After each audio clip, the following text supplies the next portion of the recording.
was just upping the jet size in this carb since I've tuned it on the dyno, and it makes best power with this jet. This might be one of two jets that made best power. So this would have been this jet would have been the jet that was used. Now, on a kart track, that'll work fine.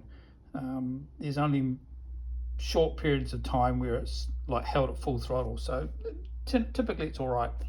Now, what I remembered was when we ran the bike last time, which was a while ago, it was on Hampton Downs, and it actually had a bit of detonation, and it just started doing partial seizures, and it had little bit of like the start of a crater in the middle of the piston. It's all been, that side of it's all been fixed up. It's been honed out and a new piston put in, and I've actually run that Tokoroa for a short period of time. My neck wasn't going to let me ride it for much longer, and it was fine. But we're going to run this bike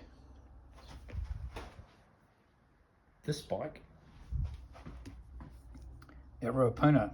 Now, it's a big, long, fast track for a bucket.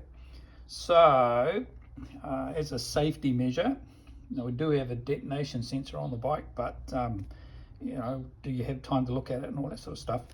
So basically, what I'm doing is I'm going from a 230 main jet to a 250.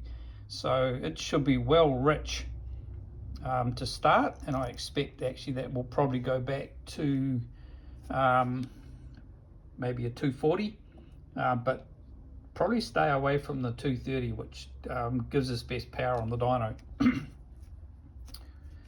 So anyway, got a 250 fitted, and I thought, because the bike, I've been going up in incremental piston sizes, kart piston sizes, and it's actually just a whisker over the limit for using any size carb you want. Once you go above a certain size with the rules of the class, you're restricted to carburation equivalent to a single 24mm carb. Now this is a 28. It was. What I've done is I've machined the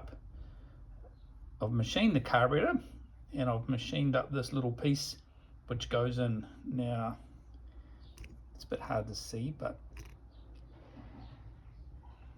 the internal diameter of this piece is 24mm. A whisker, and I mean literally a whisker under.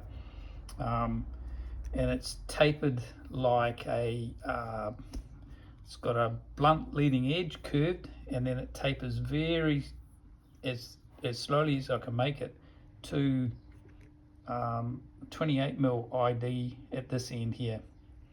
So that makes it perfectly legal. There's a few little things I do, put a little notch in the top here for, there's a vent that goes through, and just had to make sure it didn't go in too far, because there's a little tube here which I wanted to leave in. It is blocked and not in use, but So anyway, carb adjustment, carb mod, all legal.